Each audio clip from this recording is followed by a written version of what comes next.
Well, good morning, everyone. Welcome to the Operations Committee for Tuesday, October the 12th. Hope everybody had lots of turkeys and an enjoyable weekend. I know I certainly did.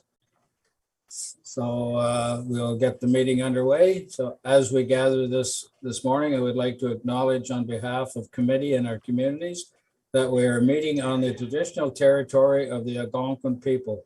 We would like to thank the Algonquin people and express our respect and support for their rich history, and we are extremely grateful for their many and continued displays of friendship.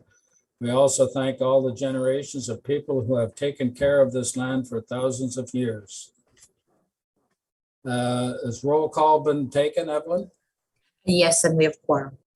Thank you. Is there any disclosure of pecuniary interest in the general nature thereof? Saying none, we'll move on to the adoption of the minutes of the September the 14th meeting. Mover and seconder, please. Councillor TJ, Councillor Lynch, are there any questions? Sorry, Councillor TJ cannot move. She wasn't at the meeting. Oh, sorry. Councillor Lynch and Councillor Hunt. Thank you. Any questions or comments in regards to the minutes provided? All in favor as presented? Carried. Thank you. There are no delegations at this time. So we're moving on to reports, and the departmental report by Mr. Perkins begins on page 3, please. Good morning, committee, and through you, Chair. Thank you. So our report for this month is brief but detailed for sure. So item 1, of course, is the monthly project status report, and it's attached as Appendix 1 for your review. Item 2, of course, is the capital variance report, and again, that's attached as Appendix 2 for your review. And with that, we'll move to resolutions, Chair.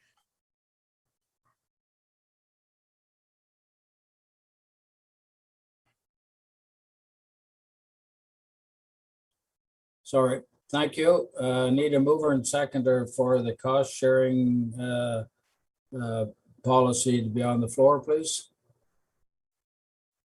Councillor Lynch, Councillor TJ. Mr. Perkins, please. Again, thank you, Chair, and through you to committee. So the recommendation here is that staff be directed to develop and finalize the cost sharing policy, and further that the revised policy be brought back to committee in February of 2022 for review. So the background here is that the May Operations Committee staff were directed to review the policies of other upper tier municipalities in Eastern Ontario with respect to growth and how they manage that growth, and to provide a draft policy to bring forward to committee. So 4 options were set out for review to the local municipalities, and from the responses that we received, staff incorporated all those comments into the new revised policy that you're looking at. And right now, I do have a short presentation that I just wanted to share with everyone, just to give you some details on how this actual cost sharing policy works. So with this, oops, my apologies. No, thank you. I will share my screen.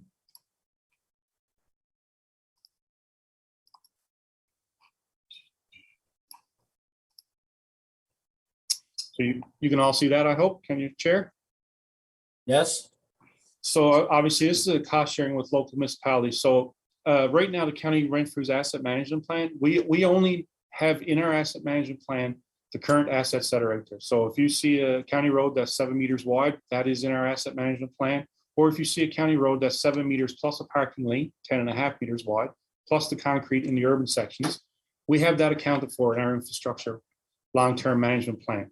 So at April and May committee, we were directed to find other policies from the other local upper tier municipalities and come back to you guys with a potential policy. So the feedback that we received, we're obviously going to recommend that draft sharing with local municipalities.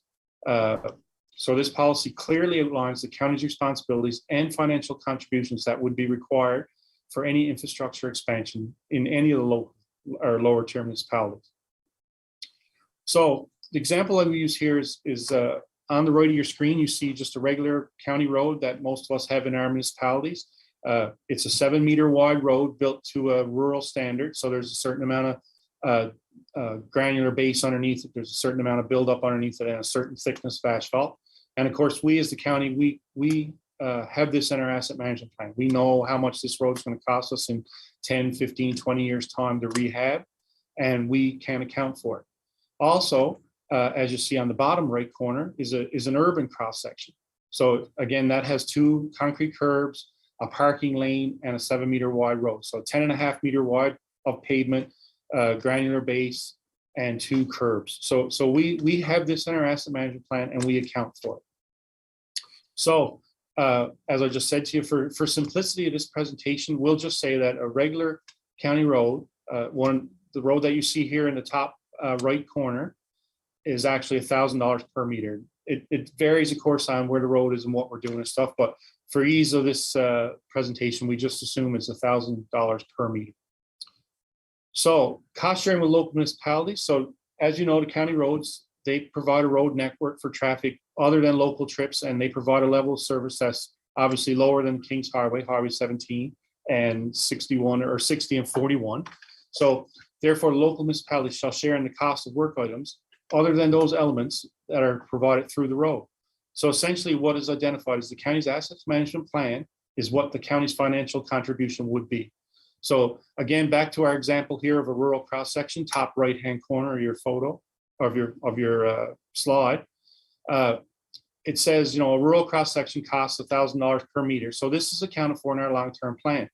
So if a local municipality wishes to convert a county road to an urban cross section, the increase is 300%. So again, your example is, to change that from a rural county road to an urban cross section, it costs 300% more to do that. And what we're saying here is that we can contribute, the county can contribute to the cross section of that urban section up to the minimum geometric design standards for undivided urban roads in Ontario. So again, what we're saying is in our asset management plan, we can accommodate a 10.5 meter wide road with concrete curbs. So if your local municipality wants to expand your roadways in the urban areas that are built up areas, then we can accommodate that. It's when we get into large projects that we run into issues. As you all know, the larger municipalities are experiencing growth. And of course, they do, for the most part, collect development charges. The county of Renfrew does not. So when they come forward and need more than what we're able to provide in those 2 pictures, that's when we hit some serious friction points with other municipalities.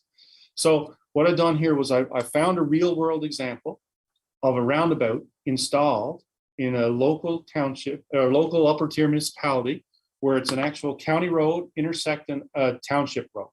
So I realize it's not easy to see and stuff, but it's all there how using this cost sharing draft formula in the text that I gave you, how it all breaks down to finally you get down to, in this situation here, the county's contribution for that roundabout on that intersection would have been 4.1 million, and the township's responsibility would be 873,000.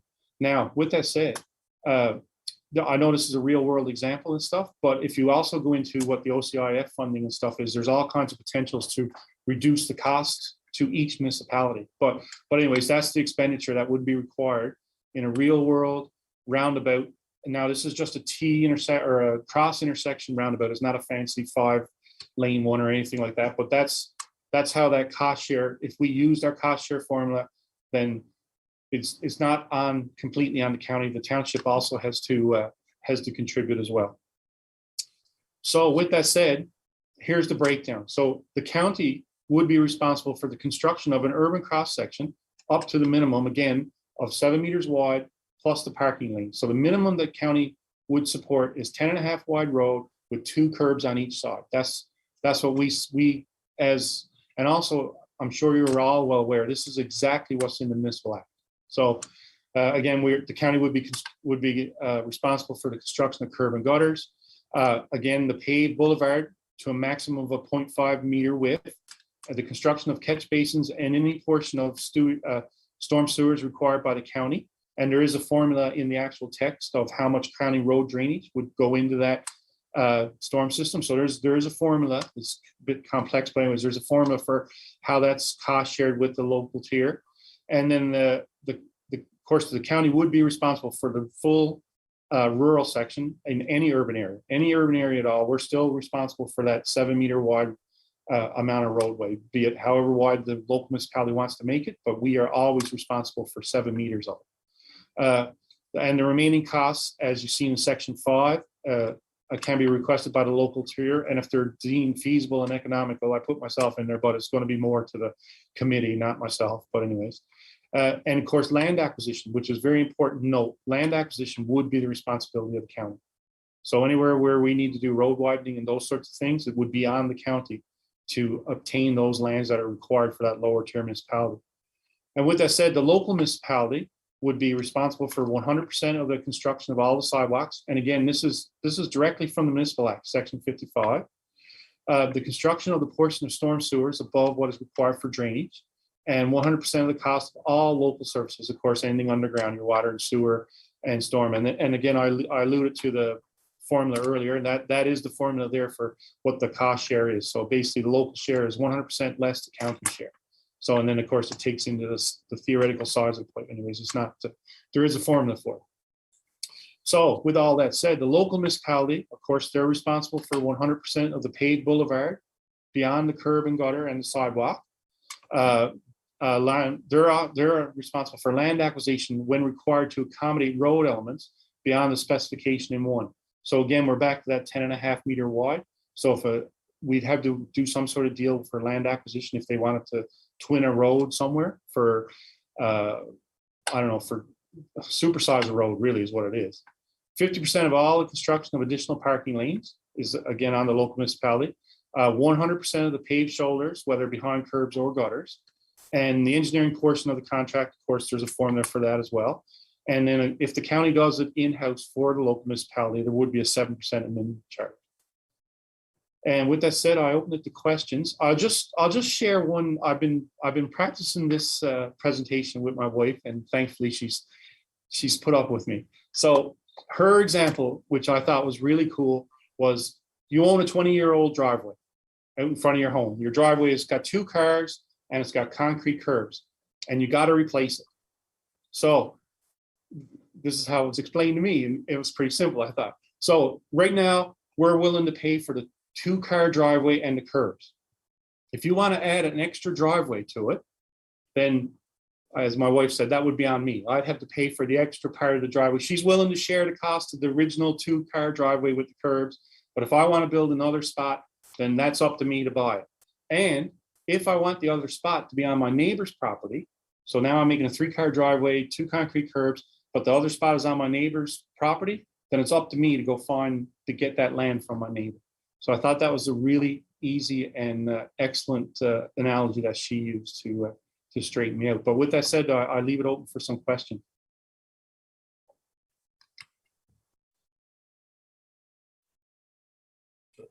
Can you stop sharing your screen, Oh, Lee? my apologies. Sorry. Here you go. Thanks very much. Questions? Councillor Lynch. Thank you, Chair.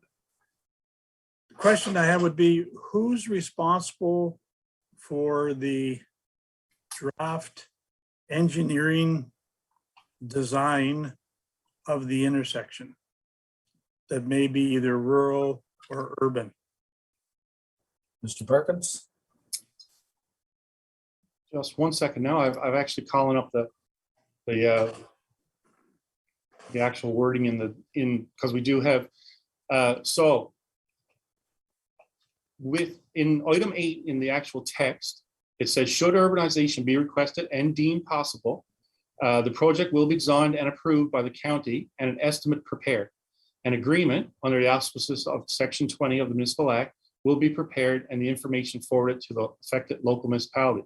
With the exception of the sidewalks, which are fully a responsibility cost to urbanization, will be shared equally between the county and the municipality. So again, using this draft, should urbanization be required, then the county would have to go out and get an estimate prepared. So the draft estimate would be on the county of Renfrew. Yep. So just to, if I may, Chair, Tomorrow, please. thank you. Just to clarify that, Lee, I think the question was who shares in the engineering costs? And Lee, so we would get the estimate done, but we would know that it's a 50-50 cost share on the engineering work, correct? Okay. Yes, sorry, Mr. Yep, that's through you, Chair. Yes, that's correct, Mr. Moore. Okay, Councillor Lynch. That's Yes, so again, the hypothetical one where you deemed to have a new subdivision and we've joined at the engineer, we did the draft. I call it a site plan for the intersection. And lo and behold, the design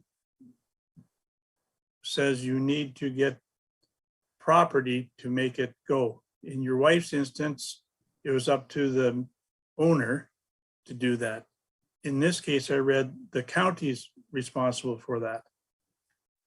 Correct? That's correct, if it's along the county road.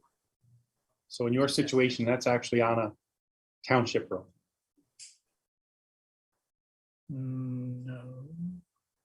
We're on, well, we're not gonna go into specifics. How about that? Yeah, Okay, but yes, no, sorry for the confusion. Sorry, Chair, through you, sorry. thank you. Yeah, I think, if I may, Chair, just what we're trying to do here is think strategically. So if you look back at the beginning of our present, or at the beginning of our committee meeting, the four strategic goals of the County of Renfrew, which of course is to try to get more of our fair share from provincial and federal government. So this gives us an opportunity to look for grant funding where we need it. Also to be fiscally responsible. So again, this shows lower tiers what the County of Renfrew is willing to contribute. And then of course, strategic goal 3 is find cost savings. So again, working with the lower tier municipalities, for example, myself and Taylor went to Deep River last week and had a fantastic meeting with them. They're planning on redoing their downtown. They're at the very beginning of it. So they came forward to ask what the County of Renfrew can contribute. It's very similar to what Mr. Aslan done in the town of Renfrew. And then, of course, the final strategic goal is position the county so that County of Renfrew residents benefit from advances in technology. So again, trying to think strategically. I know as a committee, we're embroiled in a number of issues in different areas, but I'm thinking 10 years out. Like if we have this in place as we move forward we're looking at potential amazing growth in Horton, McNabb, Braeside, Renfrew, Aaron Pryor with the expansion of 417. And what we're seeing is those larger communities, even up as far as Petawawa and Deep River, those larger communities they're going to need expansion to their county roads. And of course, their county roads in their towns are acting as arterials and collectors. But right now, the lower tier, they just look at it and go, it's a county road, it's a county problem. When in actual fact, it's in their municipalities and they have to be forward thinking to know that, yeah, 20 years ago, these 2-lane roads were okay to be arterials and collectors. But now when you're putting 200 and 300 home subdivisions in and around them, that if we were living in the city of Ottawa, would have their development charges, there'd be a pot of money put aside, and they'd be expanding those roads as needed. Unfortunately, for the County of Renfrew, we do not have that mechanism. We just have our asset management plan to maintain what is there.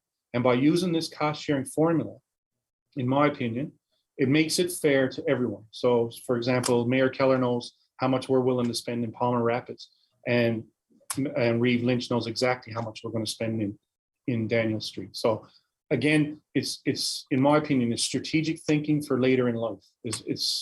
We're embroiled in some issues now that we're going to have to work through, and we are trying our best to work through them. But I'm thinking later in life, this is something that would help the county and also the lower tiers, because now you can plan.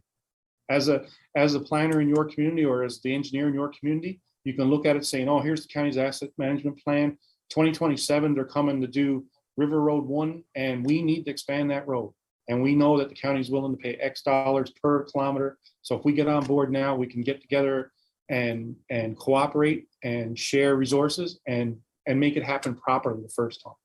again, that's all my opinion, but I'm sharing it with you guys. Thank you. Warden Robinson, please. Thank you very much, Chair. And I want to thank Lee and his staff for all the work they've put into creating this policy and the hours that I thank your wife for the hours that she spent listening to you. I do look forward to the day when I actually get to meet her. That being said, though, Mr. Perkins, I would say the last 2.5 minutes that you've been speaking is what we really need to hear. I think that at the bottom, at the end of the day, it is strategic. We do represent the county of Renfrew here, and we have to think of and have vision in the future for the county. And we have to be fair to all of our local tier municipalities. It's not good enough for the one that makes the loudest noise to get most of the money. It's really about fairness right across the board. I did notice that you didn't mention Laurentian Valley or Killaloe, Haggerty Richards with all the growth that we're going to be experiencing, but I'm pretty sure that was just an oversight. But no, I think your presentation is excellent. And while you stated that your last little bit there was your opinion, I think it is bang on, and it is how we should all be thinking and approaching this situation. So again, thank you very much for all of your work. Thank you, Chair. Thank you, Warden. I couldn't agree more with your comments. It's where I think the policy that's come forward is going to be fair for everyone. And as Mr. Perkins said, we'll work through it with whatever we come up against. But thanks for those comments. Any other comments or questions on this resolution? Councillor Bennett, please.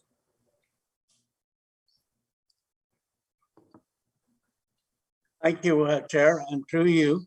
But I'm struggling with this a little bit because Lee has put a perfect presentation together, but I use only one side of the figures. Like I'm going to use Dan's example down there that there's assessment coming into the county of roughly 100 homes or whatever it may be in that area. And that's going into the kitty. And Lee used the example, stating that it's not in the asset management plan. I agree with that, but either is the money that's coming in, as it comes in. So that asset management plan should adjust itself as quickly as the road network does. So there's got to be a balance there that the county has to look at and say, this is a capital investment that is a benefit to the whole county. So like there has to be a little bit of work as we move forward here to make sure that we can handle some of these bigger developments. And it's obviously a benefit. I'm going to say that at least Empire's levy has to be increased by 5%. With the new development, so there's money coming into the county's coffers that you're not accounting for, and they're still up in the sky. Thank you. Mr. Perkins, please. Yes, thank you, Chair. I know CAO Moore wants to speak, but I'll speak because we've discussed this ad nauseum. So of course, we do acknowledge there's extra money coming into the coffers. The fact of the matter is the amount of money that's coming in for the infrastructure is minimal compared to all the other services that the county provides, which are community services, EMS, long-term care, those sorts of things. Also, not to poke fun at the larger municipalities over the smaller municipalities, the larger municipalities are collecting development charges. So theoretically, they should have money set aside for the development of those infrastructure needs. Again, I realize these are county roads, but the county roads have always acted as arterials and collectors in these communities. We are now building large developments within these communities. And right now, the lower tier municipalities are not thinking strategically about the money from those developments need to go into the county roads. They're just assuming they're county roads and we're going to deal with them. But again, I totally agree, Councillor Bennett, that there is revenue coming in, but again, it's minimal in terms of the infrastructure that's required for these larger centers. And I'll pass it to CAO Moore, please. Mr. Morrow, please. Thank you, Chair. You know, in response to Councillor Bennett's comment with respect to the increased revenue, I absolutely don't disagree. There is increased revenue coming in. And that's part of the reason we went with the cost share formula. So you will note in Lee's example, in some situations like the roundabout, the county will continue to pay significantly more. So in that example that was provided, which is a real world example, that particular county ended up paying over $4 million to construct a roundabout, as opposed to the local municipality that ended up paying $800,000. So we acknowledge there is greater revenue coming in. However, the policy puts in place a cost share formula for those particular situations. There will be other situations where the county as well will play a greater share. But again, what it does do is it puts in place that important cost share formula. So again, with respect to additional revenues coming into the coffers of the county of Renfrew, there's also additional revenue coming in at the local municipality, hence the reason for the cost share approach. Thank you. Councillor Bennett, please, or sorry, Councillor Lynch, please. Just to follow up on Councillor Bennett and CAO, I guess where my concern was when we put our submissions in, if you have a county road and you're going through a municipality, i.e., let's just call it Lynchville, and you're going to upgrade the place to go into a new subdivision that's going to have 5 houses, and they're going to get the same cost sharing monies that it's going to cost. Then we have another subdivision in Kellerville that's going to have 200 houses that's going to go onto the same road, cost sharing. The money that's going to come back to the county from Lynchville is minimal, where from Kellerville, it's a ton for a long period of time, like life. So to me, there should be a little plus or an X at the end of this thing, where if you have from 1 to 50 houses, it's this. If you're 50 to 200, you have this. And if you're over 500, then you have that. So you get to help out a little bit more than this cost sharing, which would be equivalent on both sides. Thank you. Well, the same thing. Well, first of all, in Lynchville with 5 houses, I wouldn't suspect that there would be a need for any roadway expansion for 5 houses, maybe 10 more cars. But if you had 50 houses or 100 houses, they're still collecting development charges from that to go towards expansion of that, and the county still using the formula still pays their share. So I just don't follow the reasoning. I've read the report a couple of times, and I find it like for my municipality, I find it quite fair. Anyway, just my opinion on. So any more questions or comments from committee? Seeing none, I'll call for the vote. All in favor of the resolution or the recommendation? It's carried. Thank you.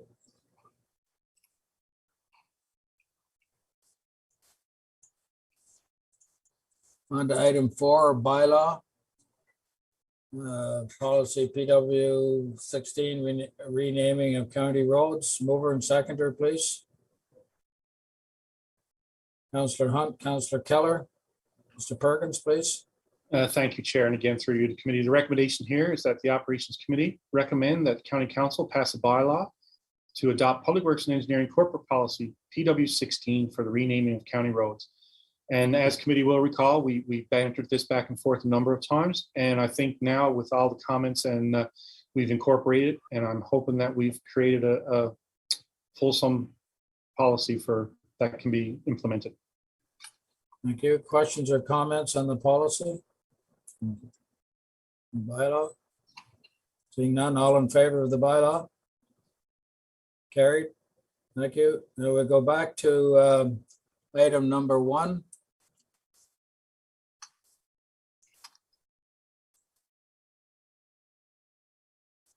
Monthly project status report. Is there any comments or questions on that?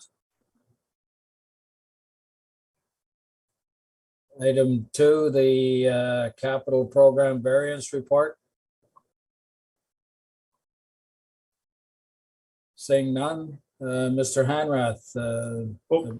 Sorry, Chair, one item. Just to make sure committee is aware that I've been invited to share this presentation with F&A on Thursday. So just want to make sure committee was aware. Thank you. Thank you. Mr. Hanrath, the infrastructure division report, please. Good morning, everyone, and thank you, Chair. Through you to committee, I present the infrastructure division report. Item number 1A is replacement of county structure of C116 Dunlop Crescent Culvert. It has now been completed. Construction was completed by the county's day labor forces, and design was completed by WSP Canada.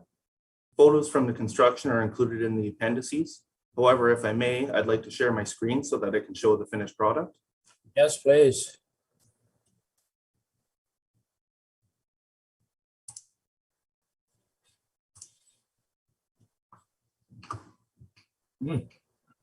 Not seeing anything here.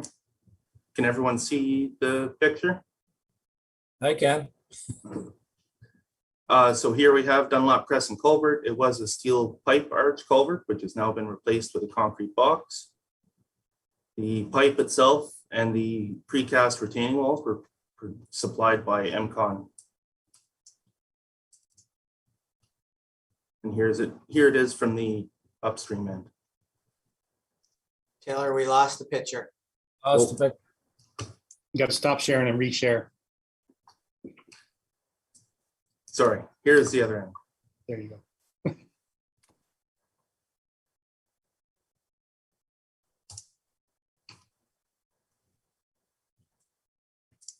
you. With that, I'll move on to item 1B.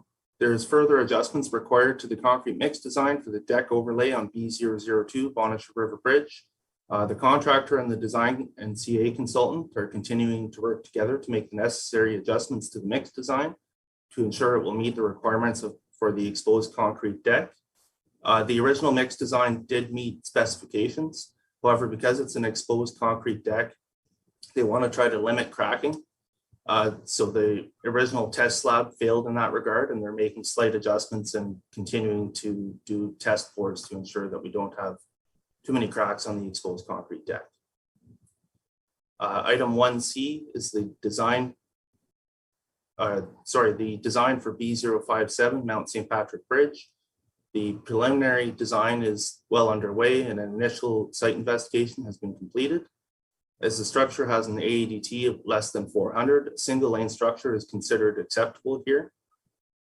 Due to this, the geometric constraints of the approach road, the close proximity of the private properties, and the cost, the consultant has recommended this structure remain a single lane and has provided design alternatives as such. 4 of the design alternatives are superstructure replacements, and 3 of the design alternatives are superstructure replacements, and 1 is for a full replacement.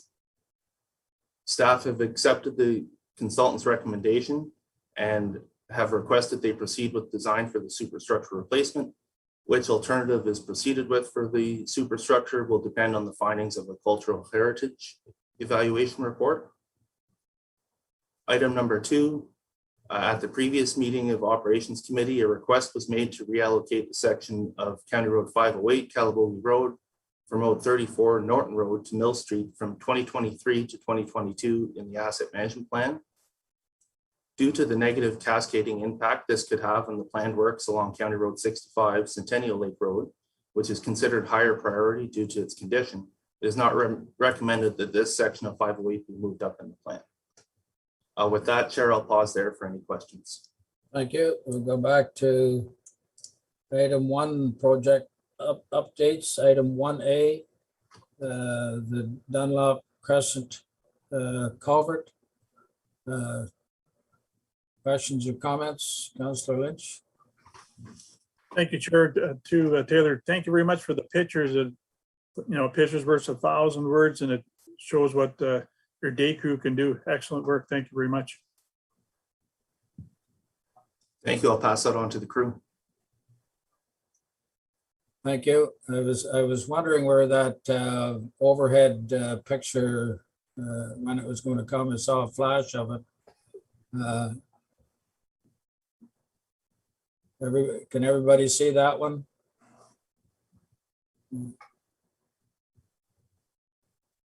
Thank you.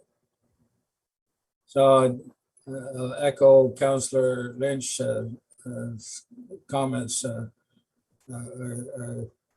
Day crew has done a fantastic job in the work and the culverts that they've done, not only this one, but previous ones they've done. They're doing quality work and getting the projects done. And for myself, I really appreciate when I see things getting started and getting done on a reasonable time. So express committee's congratulations and thanks to the crew, please. Thank you, Chair. Will do. Anything else on 1A? 1B, Bonnechere River Bridge. Comments?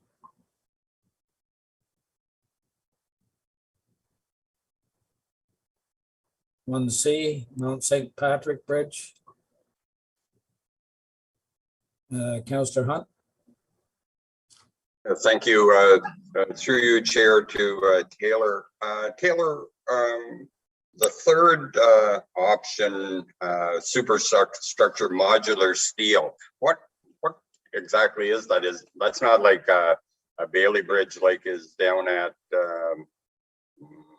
Ferguson Lake, is it?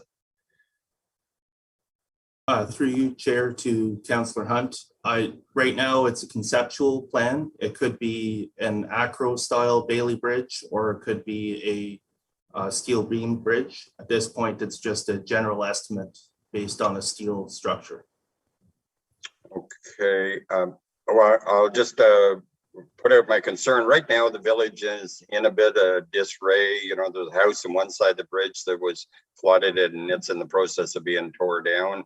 On the other side, there's one that's being renovated, and in the future, it'll be looking good. I guess the residents of the village are concerned. They always had a concrete bridge there that looked good. So a Bailey Bridge going through the center of the little village, doesn't isn't very appealing, but I'll put that out there. I don't exactly know, what we're suggesting here, but because it's in the middle of the village, appearance, it should be a factor. And if I may add, the cultural heritage evaluation report will take local residents' opinions into account as well. So depending on the findings of that, the top option would just be a replacement to look very similar to the existing bridge. Then the middle one, the $750,000 option, is a concrete superstructure replacement. Wouldn't look exactly like the bridge, but would be similar. Then the modular steel would be, as we discussed, more than likely as steel beams going across with steel decking. Councillor Hunt, please. And one more question, Taylor, on the southeast side of the bridge, there's a fairly fair-sized tree there that the resident that's looking at renovating the house has come to us and said, who would he talk to? It's very close to the bridge. Is that something that would be taken care of at the time of replacement of the bridge? Most likely, yes. Yeah, okay, thank you. Mr. Morrow, did you have your hand up? Yes, sir, I did. Thank you for that, Chair. Just a question to Taylor. Taylor, would it be similar to the bridge type that was done in the Cameron Street Bridge in Killoughby Richards? What's being proposed? I like that. The module, like that's a steel bridge that is quite nice in my opinion. Yes, so the modular type steel bridge, I don't believe it would be exactly like that, but there is a potential that that would be the style of bridge that would go. Okay, I just wanted to, next time if Councillor Hunt has a question, or if you could send him a photo of what that bridge looks like as an example. I think the warden and I saw that one. It's quite an attractive bridge for that community. So maybe if you want to provide that as an example. Thanks. Yes. Thank you. Anything else on that item? Chair, I believe the warden has her hand. Sorry, Warden Robinson, please. Sorry, Chair, thank you. I just want to add my comments to the ones that have been made so far. It's really important. I think we've learned in the past 2 years how important it is to consult with the residents and make sure that they know what's happening.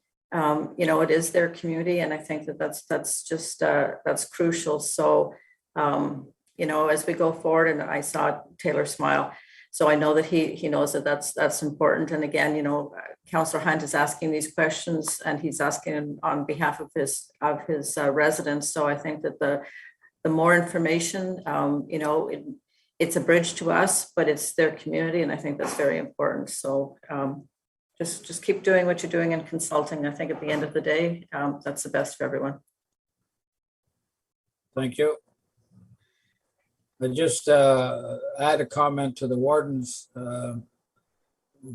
just in case. I think committee realizes this, but not only Mr. Hanrath goes out to visit sites and talk to the people, but Mr. Perkins also makes a habit of stopping in to talk with people in all areas of the county where we're doing work, and also follow-up visits with people after they've the job and everything has been completed, and finding that face-to-face conversations, which Mr. Perkins and I both agree are much more productive than phone calls or anything. But so just that everybody knows that both these gentlemen are out visiting face-to-face with people, and as the warden said, I think it's imperative that conversations take place between the residents and staff. So thank you for that. Anything else? Item 2, asset management plan. Any questions or comments? Mr. Councillor Hunt, please.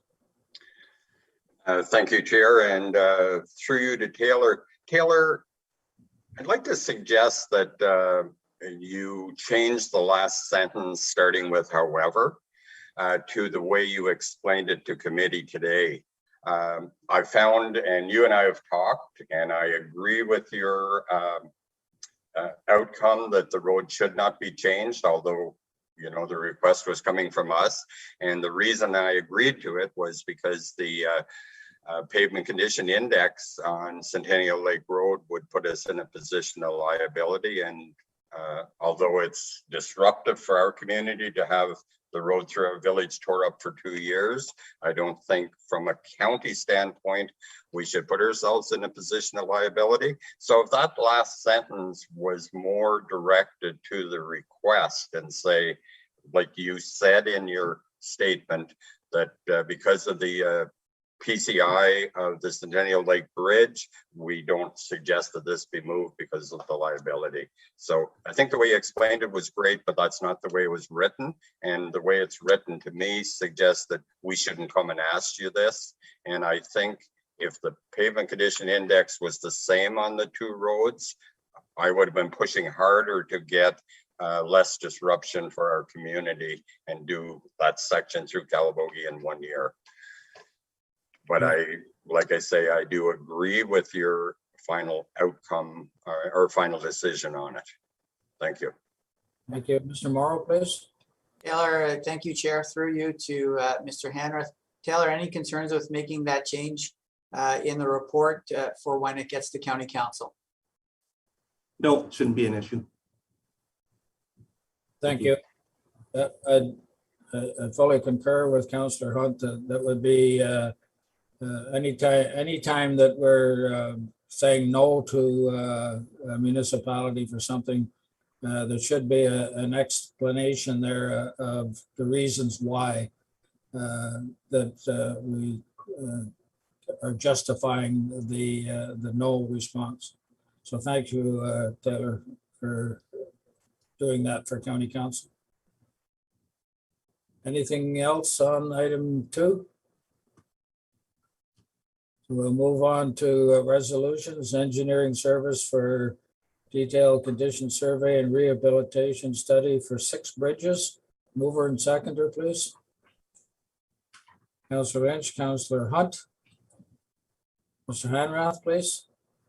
Thank you, Chair. Through you to committee. The recommendation here is that the Operations Committee approve the award of proposal PWC 2021-66 as submitted by JL Richards and Associates Limited, Ottawa, Ontario, for engineering services for the detailed condition survey and rehabilitation study for 6 bridges in the amount of $108,355 plus HST, and further that a consultant agreement be executed for the assignment. There is a background there, but in summary, these 6 studies will allow us to update our asset management plan to help get us more accurate numbers ahead of time for these 6 bridges.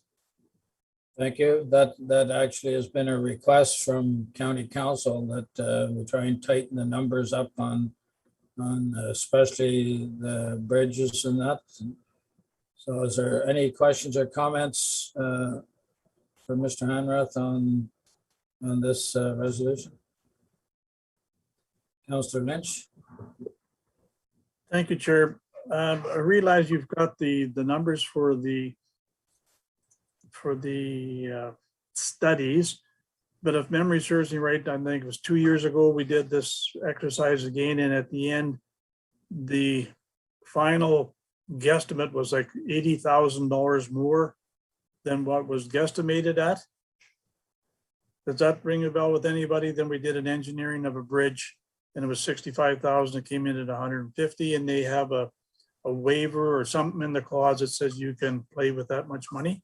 I just want to be sure that this is in cement when we say to these guys 108,000, we don't get another one for 170 for next year when it's completed, because there was a rock find or something. Mr. Hanrath, please. Through you, Chair, to Councillor Lynch. So anything over and above the approved amount would have to be approved on its own as well. With these types of studies, I don't believe there'd be unforeseen circumstances like rock that would get in the way. But there is potential that if they did find something, that there could be an extra scope of work, but it would require approval to go over the approved amount. Thank you. So it would come back to committee, right? Correct. Thank you. Anything else on this resolution? All in favor? Carried. Thank you.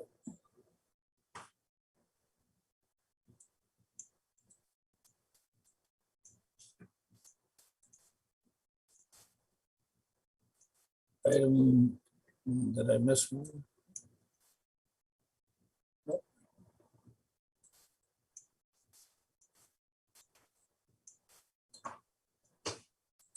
Bylaw under item 4, closure of County Road 63 at Highway 17. Mover and seconder, please. Councillor Bennett, Councillor Lynch, Mr. Hanrath, please. Thank you, Chair. Through you to committee. The recommendation is that the Operations Committee recommend that County Council pass a bylaw to close County Road 63, Miller or Anderson Road at the intersection of Highway 17 to be enacted upon completion of the Highway 17 expansion project in this area. The background is there for committee's review. Questions or comments? Councillor Lynch.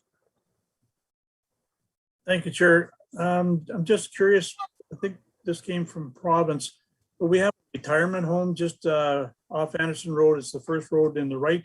Has our EMS been consulted on how they can respond to this? They used to come off 17 right and right, and now it's going to be a longer trip for EMS. Just curious if they've been consulted. Thank you. I'm not sure, Councillor Lynch, that home is still operating. the owner of that home was the same owner as the one in Brayside, and he passed away a few years ago. And the one in Brayside is closed, and I'm not sure if that senior home is still operating. I don't know either, Chair. I used to be a volunteer driver there to pick up the people. And was my only concern. Thanks. Mr. Morrow, please. Thank you, Chair. Through you to Councillor Lynch and the committee. You know, on a regular basis, when there's any changes to roads, our folks use the transnomification software to make sure that we talk to the paramedics about any road closures and that they are informed, but we will continue to have that conversation with them about this specific road closure as well. So we'll talk I'll make sure that Lee has a conversation with Chief Nolan to make sure that those provisions are put in place. Thank you. Any other comments on the bylaw? All those in favor? Carried. Thank you.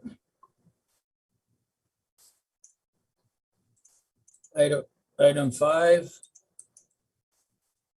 Pedestrian crossings, town of Renfrew. There's a recommendation. Mover and seconder, please. Warden Robinson, Councillor Keller. Mr. Hanrath, please. Thank you, Chair. Through you to committee. The recommendation is that the Operations Committee recommend that County Council pass 2 separate bylaws designating the following locations as pedestrian crossings. County Road 20, Bruce Street at Raglan Street North, and County Road 52, Raglan Street South at Barnett Boulevard. And the background is there for committee's review as well. Questions, comments? Seeing none, all in favor of the recommendation? Carried. Thank you. Thank you, Chair. That concludes my report. Thank you. And I believe Mr. Baldock is away, Mr. Perkins, and that you are giving the information for our final report. That's correct, Chair. Thank you. Yeah, Mr. Bolduc actually had a wedding in PEI, so he's attending that this week. So good for him. So this is the operations report for October month. So the fleet operations. So the County of Renfrew Operations Division received notice from Fraser, Durham, Chrysler, Dodge, Jeep, Ram, Inc., and Oshawa that they are unable to supply the Ford light duty pickup trucks. So what we've done is we've canceled the order with them. They used the COVID-19 excuse, which has allowed them to exit the contract. So we will re-tender for them in 2022. As you know, we do tender early. These were out in April or May, but anyways, unfortunately, they're unable to supply the fleet trucks that we require, but we will tack them on to next year's tender. Item 2 is the summer operations. So obviously we're in the process of winding down. And as weather permissions continue, staff will continue a variety of operations, including roadside brushing, ditching, and culvert cleanouts, and sign replacement and routine maintenance. Item 3 is winter operations. So the operational status and winter readiness is staff are, of course, preparing for winter. We're about 50% operational by November 1st, and we'll be 100% operational by November 15th. Night patrol shifts are scheduled to commence on November 15th, and of course, they continue right through till April 1st. Winter sand, the supply and stockpiling of sand at the various patrols is ongoing, and it's anticipated that this work will be completed by the end of October. Item C, which is something I know Mr. Bolduc's worked on very diligently and very hard, is the winter maintenance program. So the following statuses of all the winter maintenance agreements. So the Township of Carlo Mayo, we finalized for another year. Patrick Stewart in Head Clare Mariah, of course, he looks after Swisha for us. That's for another year, 1 year. The town of Renfrew is for a 5-year deal, or sorry, 10-year deal with the county or town of Renfrew. Town of Deep River is a 10-year deal as well, and Aaron Pryor is a 1-year deal. So the following are current multi-year facility rental agreements. Of course, the town of Bonnechere Valley, we use one of their patrol bays at the Foymount, and the Algonquins of Pickpocknagon are allowing us to use one of their bays at Golden Lake Patrol. Item 4 is disposable surplus items. We are currently reviewing municipal submissions for the latest circulation of surplus items. I anticipate awarding items under the authority of the director. The balance of the items will be scheduled to be disposed of through public auction. And quote tender summary. The following quotes tenders were received in the month of September and have been awarded under corporate policy GA01 procurement of goods and services. So we needed to do some on-spot asphalt repairs on County Road 7, Forester Falls Road, and on County Road 8, Cobden. So these were above and beyond the normal repairs that we would do in our scratch coat. So GAO paving of Denby, Ontario, and GAO paving Denby, Ontario for this was chosen at $45,846. And PWC 2021-60 was County Road 4, which is Storyland asphalt repair. And as Councillor Bennett will attest to, that was from a beaver dam washout. So, that was something else. GAO paving from Denby for $29,000. And then finally, design services for rehabilitation of Calabogie Road for the salt dome and shed, sand dome and shed for James Knight and Associates of St. George, Ontario for $22,500. And that concludes the operations report. Thank you. We go back to item 1, fleet operations. Questions, comments? Councillor Bennett. Thank you, Chair, and through you to Lee. Leah, I'm just wondering, with so many people waiting for trucks, would it not be advisable to at least put the tender out for a couple of them now so that there's not a glut of them being looked for in April and May again next year that may not be able to deliver? But if we do, if we put one out for 2, and we don't necessarily have to take it, but they may be available in smaller amounts that you could actually have the trucks to use 6 months before we're going to get them any other way. Mr. Perkins. Yes, thank you, Chair, and through you to Councilor Bennett. We will certainly look into it. What our thinking here is we need 3 more trucks next year, so we'd actually be tendering for 7 trucks, and we thought there'd be maybe a savings in volume, but I know exactly what you're saying, so we certainly can look into it. Thank you. Yeah. Anything else on item 1? Councillor Lynch. Thank you, Chair. To Lee, when you're doing this tendering, are you going to reach out to the other municipalities to, you said 7, we may need 2 in our part, maybe the rest of the county needs, volume is better? Thank you. Mr. Perkins. Yes, thank you, Chair. Through you to Councilor Lynch. Yes, we do reach out to all the lower tiers every time we put out a tender. Unfortunately, not very many take advantage of it, but we do reach out. Councillor Hunt. Yes, thank you. Through you to Lee. I'm not sure if I mentioned this before, but our township, we're looking for a truck for next year, and we're advised in discussing with past suppliers that unless we went this fall, that we wouldn't get it in 2022. So we moved it ahead on our asset management plan. So in conversation with them, they suggested there were some available right now, but they were going quick. And if you wanted one in 2022 and waited till 2022, you most likely would not get it. Thank you. Thank you. Mr. Morrow, please. Thank you, Chair. Through you to committee. All very good advice, and we absolutely understand that the market's really interesting when it comes to vehicles these days. So I guess I'll ask Mr. Perkins then to follow up with Mr. Foss to talk about reissuing that tender and making sure we advise the local municipalities of that.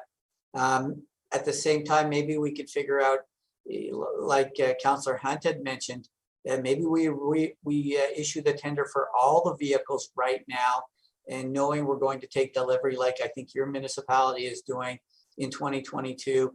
And we'll have to have the conversation with Mr. Foss in terms of budget implications for 2022. So yeah, we'll have to do a little bit of investigation, but I agree with the comments that we're hearing. So thank you for that. Thank you.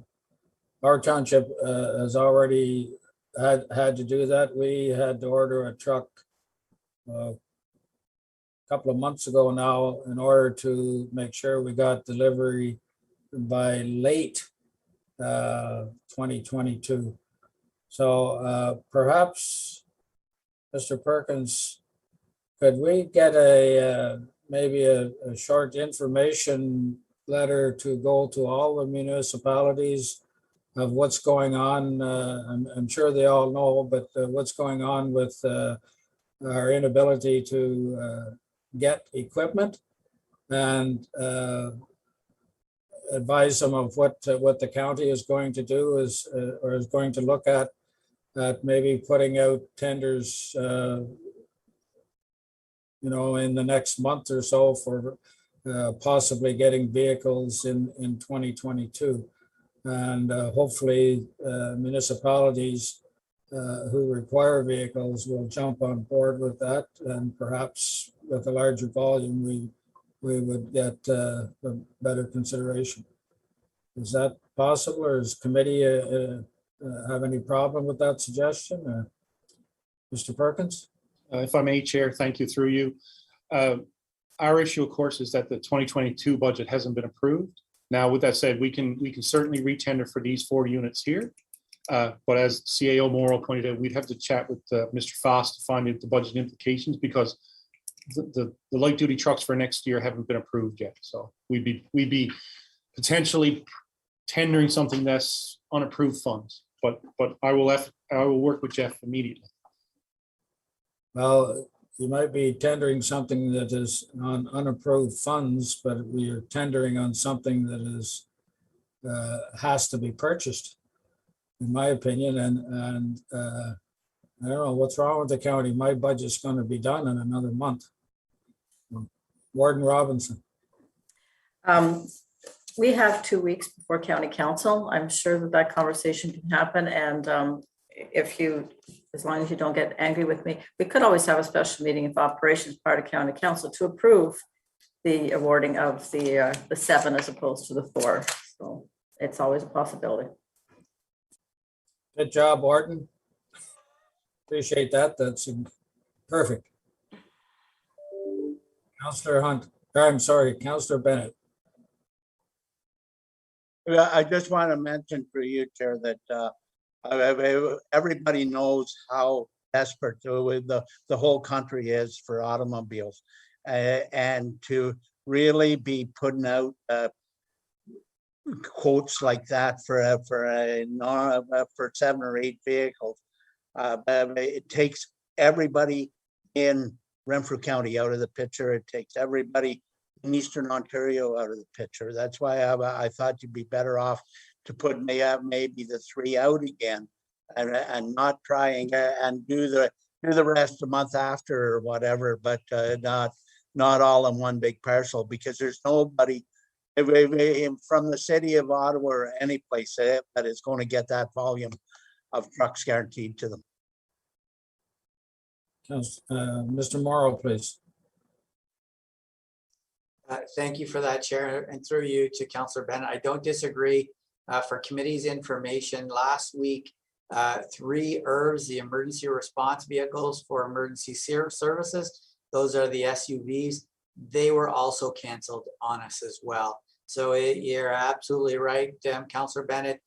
We are in that situation where the vehicles are just not available in North America, period, because of the availability of chips. On the positive side,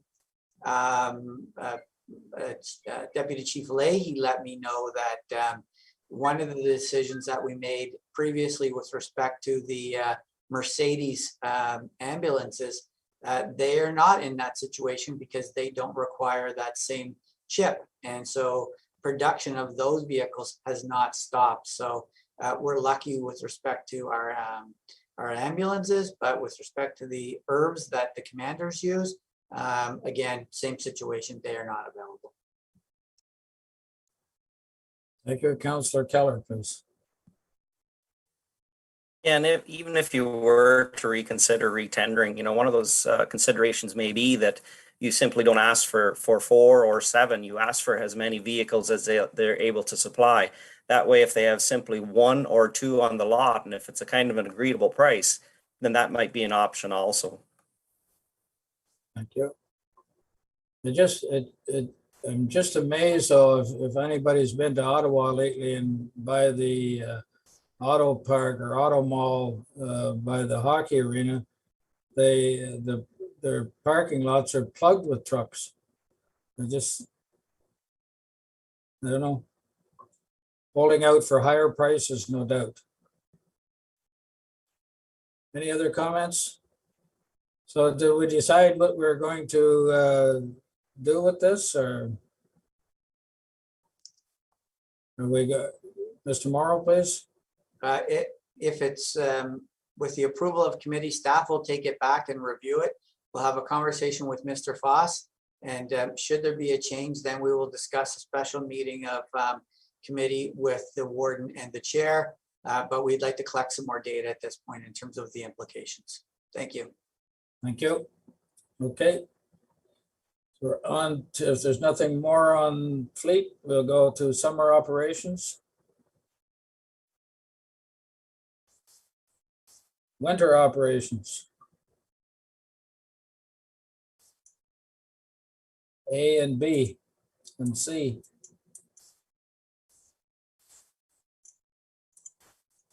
Item 4, disposal of surplus items. 5, quotation and tender summary.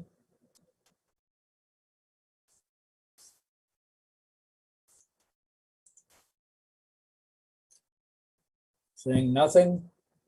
That's the end of the reports, Mr. Perkins. Yes, Chair, through you. Yes, that's correct. Thank you. I need a Councillor Bennett, you had a comment? Yes, I did. I was sleeping at the switch. I just wanted to thank Lee and his crew for the excellent job they did along Storyland Road. Within 3 hours of the road being destroyed by water, Lee's forces were out there as if it was a work day like no other, and traffic was able to get around what was happening, and all the work that had to be done in order to get the road fixed, it was performed so quickly that the road was open within a very short period of time, and it was a very big job. So thanks, Lee, and thank all the men for coming in on a Sunday night in order to look after that. Thank you, Chair, through you. Yeah, I will certainly pass along kind words, Councillor Bennett. No, it's appreciated for sure. Hopefully, unfortunately, they're private owned land when the dams break, or it seems to be. Ones that we can control, our ladies and gentlemen actually look after them, but when they're on private land, it happens. So thankfully they were able to mobilize quickly and no one was hurt. Thank you. Thank you, Councillor Bennett, for those comments. Is there any other comments? Then I need a mover and seconder for the report as a whole, please. Councillor TJ, Councillor Bennett. All those in favor? It's carried. Thank you. Is there any new business? Seeing none, I need a mover. Oh, sorry, Councillor TJ, new business? You're Yes, on. please. Yes, please. I just wanted to ask if when you're doing roads, and I didn't want to go through all the policies, but with active transportation, would my council has asked me to notify the county that if there's any roads being done in my township, Lee, that we ask that there be a little more put on for bicycles. And I don't know if that's a policy. I know we've talked about it in and out, but so do you need a motion from my council just asking that consideration be given to that? We have a lot of bicyclists, and they've come to council and asked that they travel mostly county roads. So just that if there's any roads in my municipality that are being considered for getting repaved, that active transportation would take place and there'd be extra put for bicyclists. So I didn't want to go through all the policies, Lee, because I knew you'd have it on the top of your mind. So what would be the requirements you need for me? Mr. Perkins, please. Thank you, Chair. Through you to Councillor TJ. No, the policy we've adopted is anywhere that we can put hardened shoulders. We don't accommodate active transportation. We build hardened shoulders, which is usually a half a meter to a meter wider if the road width account can be accommodated. So for example, Centennial Lake Road 65, for example, there's not enough room to make it wide enough. So the road stays narrow. 512 would be an excellent example where the road is wide enough to add a hardened shoulder. So as we move forward with our asset management plan, Taylor and his team are taking that into account. We do have $150,000 that is identified in our budget for hardened shoulders every single year. So we use that up to accommodate any of the roads that we can do it, we do it. So we don't require anything from anyone. Councillor TJ? I know when we were doing the asset management, we all had a say. And I remember that one of the top issues for county council at the time was that active transportation be part of our road system. And that we consider that throughout the whole. So for you to tell me that it has nothing to do with the asset management, I guess I'm wondering why. The taxpayers that came are very, like I said, active cyclists, and they have looked at our active transportation policies and said that when the strategic plan came out years ago, that was what was said. Where possible, the county would accommodate active transportation by providing room for cyclists. So I guess maybe I misunderstood, or something's changed in my absence or something, but I need to answer their question. If they read it somewhere on county policy, then I better know what I'm talking about when I'm talking back to them. I think the simple answer, Councillor TJ, is that hardened shoulders is the same thing, only we have to refer to it as hardened shoulders for liability reasons. Mr. Morrow, please. Jerry, you took the words right out of my mouth. Thank you. Thank you. And I saw Mr. Hanrath, you had your hand up. Same as Paul, you spoke to it, Chair. Thanks. Okay, thank you. Any other questions? Did that sort of explain it, Councillor TJ? Okay, thank you. Yes, I just need to make sure that it's understood that our asset management is part of the road thing. So you're telling me because of liability, we got to call it hardened shoulders. But if the public are reading something, then they come to me and said it's in the asset management plan. So you're telling me I can say that we'll only do hardened shoulders to protect us from liability. Is that correct? Yes. Okay. Thank you. Any other, Councillor Bennett? Through you, Chair, and I'm just wondering at some point whether maybe through the municipalities and the county together that we could put out a public awareness campaign. And I'm looking at the River Road that does have the hard shoulders on it that allow for walking and biking and whatnot. The problem is from dusk till dawn, it's a problem with reflectivity this time of year. Summertime, it's not an issue, but when it's dark at 7 o'clock at night and still dark at 7 o'clock in the morning, and these people are out on the road with dark clothing, there should be some way of suggesting to them that they do have clothing that's reflective. We have a very good relationship with, is it Ish, that looks after all the cycling. Perhaps we could send just a note to him that it came up at committee that he could put out something through all the cycling newsletters and stuff that they put out that is strongly suggested that reflective material be worn from dusk. Well, it's a good idea to wear it all the time, but essentially or especially from dusk till dawn. If we can maybe ask Ish to put that in his newsletters, and if there's a county letter that goes out, or we could add that to that as well. Would that be satisfactory, Councillor Bennett? Oh, certainly, anything's a help. And if we all do it together, the more the message gets out. Yeah, Thank you, Chair. I'm already thinking that we'll put, we have a lot of cyclists in our area, we'll put it on our website and Facebook site, and also contact one of the main people that organizes rides with cyclists to do that. Thank you. Right. Anything else? So I need a mover and seconder to go into closed session, please.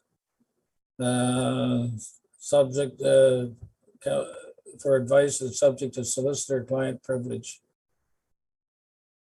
Moved by Councillor TJ, second by Councillor Bennett. All in favor?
Thank you for your patience, everyone. We're back live with a couple of items. Just want the date of the next Operations Committee meeting will be Monday, November the 8th, which is a change from our regular Tuesday date. So make note of that.